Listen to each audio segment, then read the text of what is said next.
Tiba-tiba perasaan saya tidak enak. Angin berhembus sampai daun-daunan ikut bergoyang dan sontak saya terdiam, tidak bisa bergerak, hanya bisa melihat makhluk itu yang sedang berjalan di depan saya. Makhluk itu hanya melintas melewati dengan tatapan yang sangat tajam. Kembali lagi di cerita horor. Beberapa pekan yang lalu bercerita tentang interaksi dengan penghuni rumah, lalu masa kecil saat bermain ular yang ternyata ular tersebut ada penunggunya.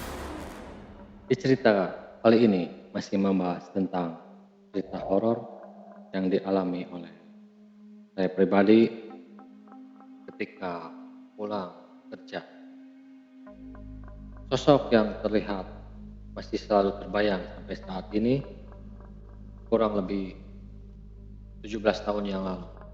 Selain kuliah, saya juga bekerja paruh waktu di salah satu bar di kota Bandung, tepatnya di Jalan Braga, dan saya bekerja dari jam 5 sore sampai jam 2 pagi. Pada malam itu tidak ada yang aneh, habis saya bekerja, lalu saya pulang naik angkot dan berhenti di rel kereta di Kuda Pateh, dan dari situ saya jalan menuju rumah. Cukup jauh memang, dan sedikit lampu penerangan jalan menyusuri gedung-gedung bekas bangunan Belanda. Lalu sampailah di pertigaan jalan, masuklah saya ke jalan Ongke. Jalanan begitu sepi dan begitu gelap. Mungkin semua orang sudah terlelap, di mana jam menunjukkan pukul 2 lebih 40 menit. Tengah perjalanan,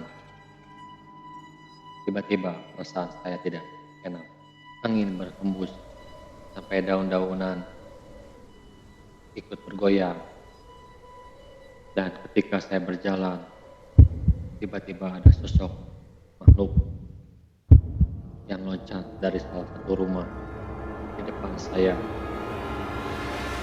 Makhluk itu terlihat seperti anjing hitam, tinggi, dengan matanya yang merah, lalu lidahnya yang begitu panjang, hampir mengenai aspal jalan, dan sontak saya terdiam, tidak bisa bergerak, hanya bisa melihat makhluk itu yang sedang berjalan di depan saya. Ternyata benar dugaan saya, ketika melihat makhluk astral, kita tidak bisa bergerak sedikit pun, dan saya sendiri mengalaminya. Dalam pikiran saya hanya bisa pasrah dan entah apa yang akan dilakukan makhluk itu kepada saya. Dan ternyata makhluk itu hanya melintas melewati dengan tatapan yang sangat tajam. Saya hanya bisa menutup mata sambil berdiri di tengah-tengah jalan. Lalu beberapa saat kemudian saya membuka mata, lalu berbalik ke belakang untuk memastikan makhluk itu, dan ternyata makhluk itu sudah tidak ada. Persekian detik seolah-olah menghilang.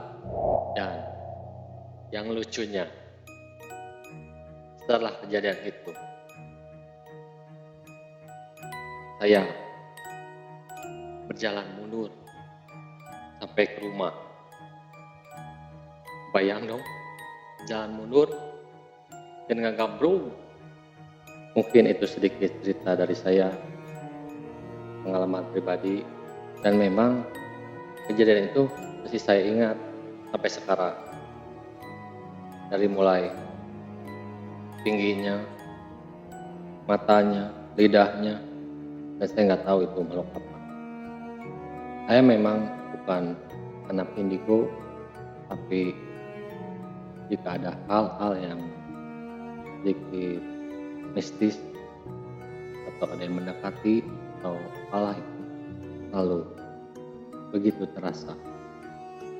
Dan kadang setiap ada penampakan-penampakan yang terlihat oleh mata saya, tidak pernah menampakkan makhluk yang seram, tapi menampakkan salah satu keluarga saya atau orang yang kenal dengan di sekeliling saya.